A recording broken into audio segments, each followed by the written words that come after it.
Comment réduire les consommations d'eau et d'énergie? Je vais aborder ici le volet transformation des viandes.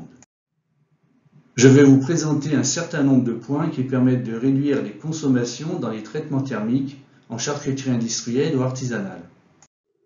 Les traitements thermiques sont basés sur des apports d'énergie sous forme d'air, d'eau ou de vapeur. Ils engendrent un certain nombre de modifications.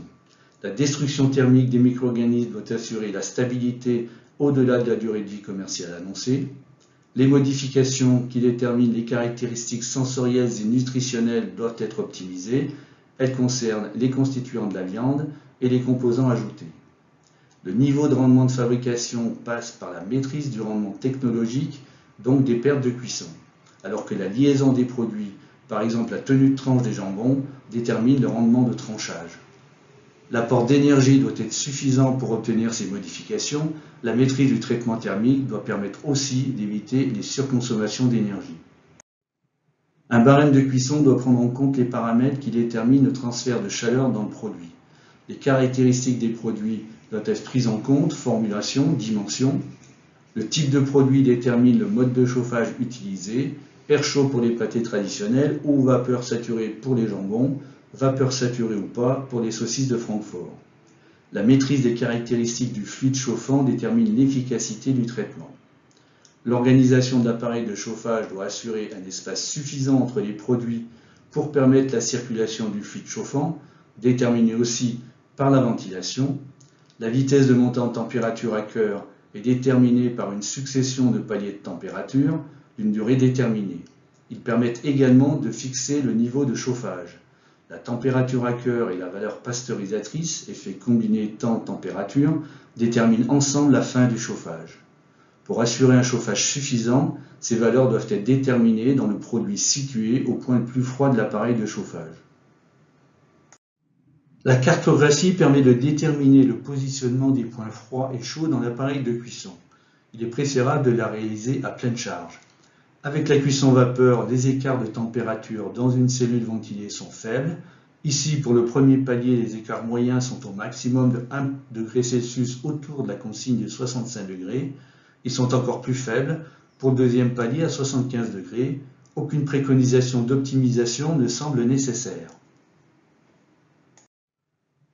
Dans les cuissons à air sec, souvent à haute température, les écarts sont très importants.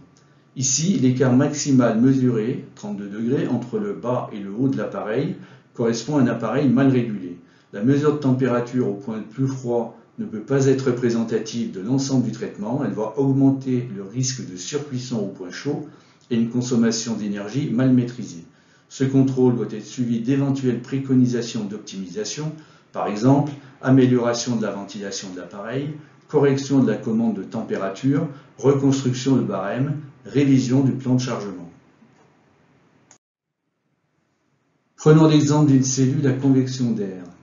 La ventilation est importante pour maîtriser le flux d'air et l'homogénéité des températures dans l'appareil de cuisson. Les conduits d'alimentation assurent l'injection d'air chaud ou de vapeur le long des parois latérales, ce qui détermine des zones de points chauds en partie basse des chariots. L'air est aspiré par le ventilateur principal et repris dans la partie centrale haute de la cellule par le conduit d'extraction. Le flux chauffant s'est refroidi au contact des produits, ce qui détermine une zone froide en haut du chariot central. Un système de balancement d'air alterné permettrait une répartition plus homogène des températures dans l'enceinte. Pour homogénéiser le traitement thermique et optimiser l'utilisation d'énergie, il est donc nécessaire d'assurer une maintenance régulière des appareils de chauffage. La maintenance concerne les principaux composants des appareils de cuisson. Les éléments chauffants pour produire un fluide à une température conforme à la consigne, l'isolation pour éviter des pertes de vapeur comme le montre cette photo. La turbine d'alimentation d'air, le ventilateur d'extraction, les volets d'admission et d'extraction d'air, les volets de répartition d'air dans la cellule. Ces derniers composants assurent l'équilibrage du flux d'air dans l'enceinte de chauffage.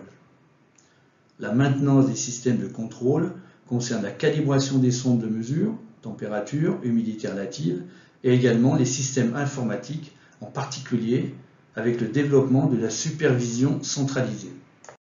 La régulation des conditions de chauffage doit tenir compte, comme nous venons de le voir, des variations à l'intérieur d'une cellule de cuisson. Des variations peuvent également être constatées entre plusieurs appareils. Les traitements thermiques ne sont pas menés de la même manière dans les fours, ventilés ou pas, cellules avec porte entrée-sortie, tunnels traversants ou marmites de type procédé Thermix. La taille, la conception et l'ancienneté des appareils sont également des facteurs importants de variation. Le facteur humain peut aussi avoir son influence, en particulier si plusieurs opérateurs sont responsables de la cuisson, éventuellement dans différentes équipes. Ils peuvent avoir des niveaux de formation et d'expérience différents ou des façons hétérogènes de gérer des cuissons. Pour éviter des variations, il est nécessaire de définir des consignes strictes et de les respecter. Des variations dans la maîtrise des traitements peuvent engendrer de fortes différences technologiques et de consommation d'énergie. Mais le technologue peut bénéficier d'une certaine souplesse pour travailler sur des barèmes lui permettant entre autres de réduire les consommations énergétiques.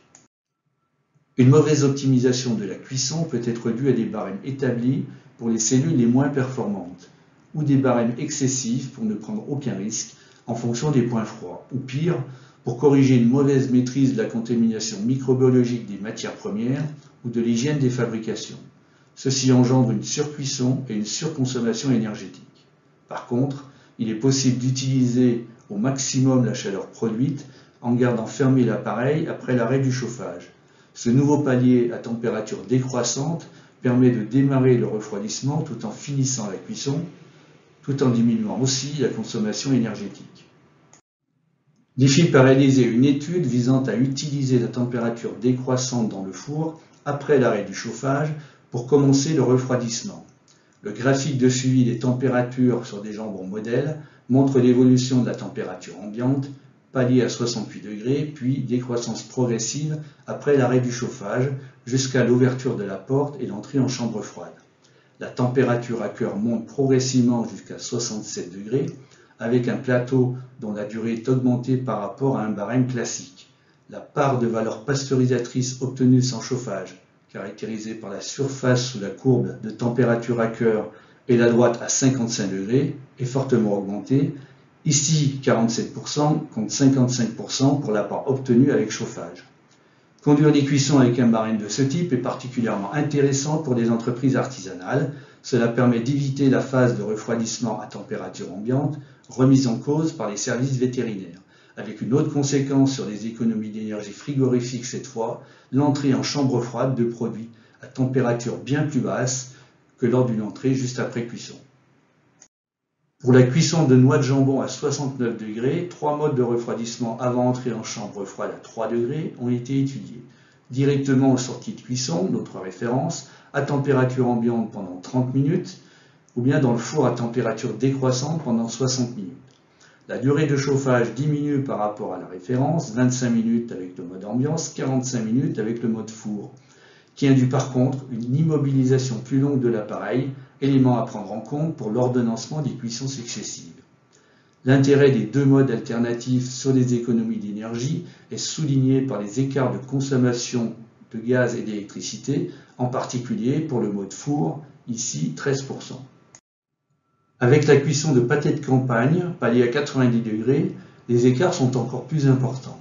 Le refroidissement initial dans le four a permis de diminuer la durée de chauffage de 40 minutes et la consommation de gaz et électricité de 23%. Par contre, la durée d'immobilisation du four a été fortement augmentée. Cette durée peut être éventuellement diminuée en optant pour un refroidissement dans le four plus court, par exemple 60 minutes au lieu de 90 minutes, mais cela devra être maîtrisé au mieux pour conserver un effet pasteurisateur suffisant.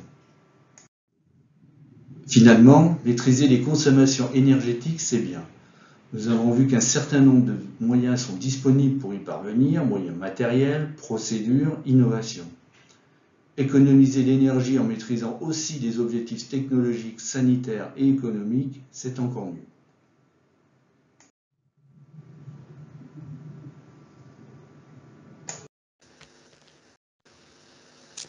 Avez-vous des questions sur cette cuisson particulière, puisque on profite de la baisse de température du four pour finir de cuire les produits? C'est simple.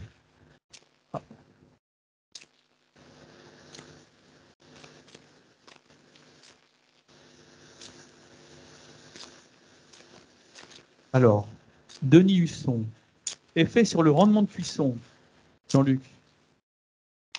Bien, dans l'étude qu'on a menée, on avait effectivement un effet assez positif, sans que ce soit forcément significatif, mais sur le rendement de cuisson, puisqu'on a un équilibrage des températures au niveau du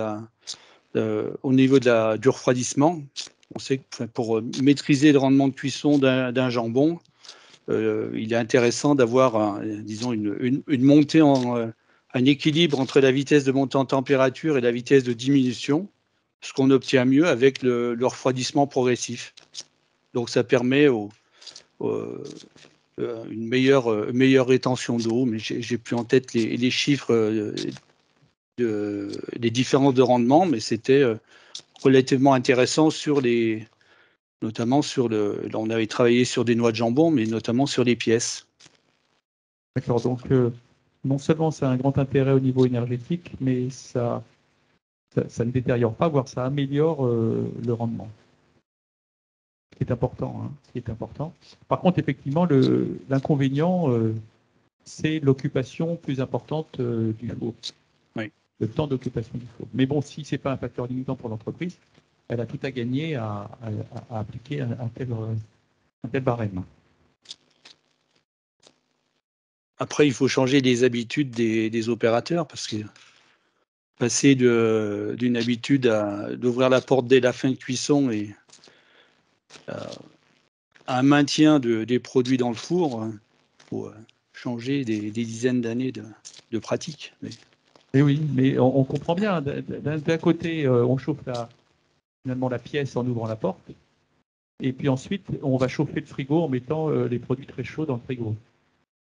Donc, il y a tout à gagner, quoi. C'est vraiment des gains énergétiques très importants qui n'ont pas été chiffrés. Ça a été chiffré sur la partie chauffe, mais ça n'a pas été chiffré sur la partie refroidissement. Pardon.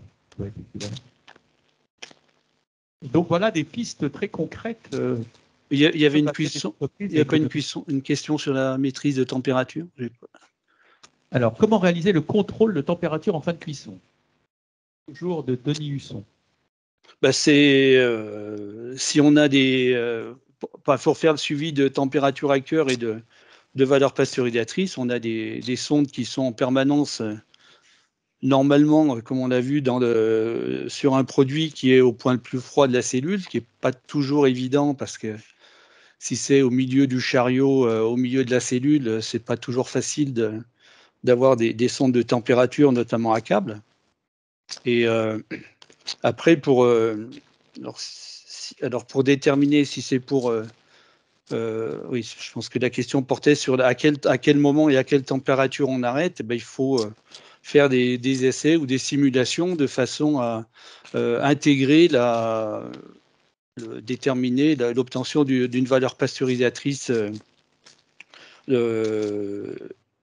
qui détermine la fin de cuisson. Souvent, dans les jambons cuits, on est sur des valeurs pasteurisatrices de 40 minutes à l'arrêt de la cuisson, donc qui intègrent ensuite le refroidissement. Hein. Ça peut être un exemple, donc en intégrant la notion de cette VP avec une température à cœur. Donc, ce qui permet d'obtenir globalement de 70-80 minutes de VP en refroidissement. Ça veut dire que là, il faudra déterminer, donc là, avoir une valeur pasteurisatrice un peu plus faible à l'arrêt, puisqu'on a un meilleur équilibre au niveau de la VP au cours du refroidissement. Jean-Luc, oui. Vous n'avez pas un logiciel calculateur capable de... Si, on a un logiciel de simulation de traitement thermique qui permet d'intégrer ces données. Et de mesurer la valeur pasteurisatrice en tout point à partir d'une courbe de thermique. Enfin, c'est de la simulation. Voilà, pour répondre donc à M. Husson, effectivement, on peut mettre des capteurs dans les produits au point le plus froid et appliquer des barèmes sur le four pour définir une courbe de cuisson qui soit conforme en termes de valeur pasteurisatrice à cœur. Alors j'ai donné un exemple sur 40 minutes, mais ça peut être, c'est pas une référence absolue. Hein. Donc 40 minutes pour obtenir un refroidissement, une VP totale un peu plus élevée avec le refroidissement du jambon. Très bien. Alors, est-ce qu'il y a d'autres charcutiers qui veulent poser des questions? Non.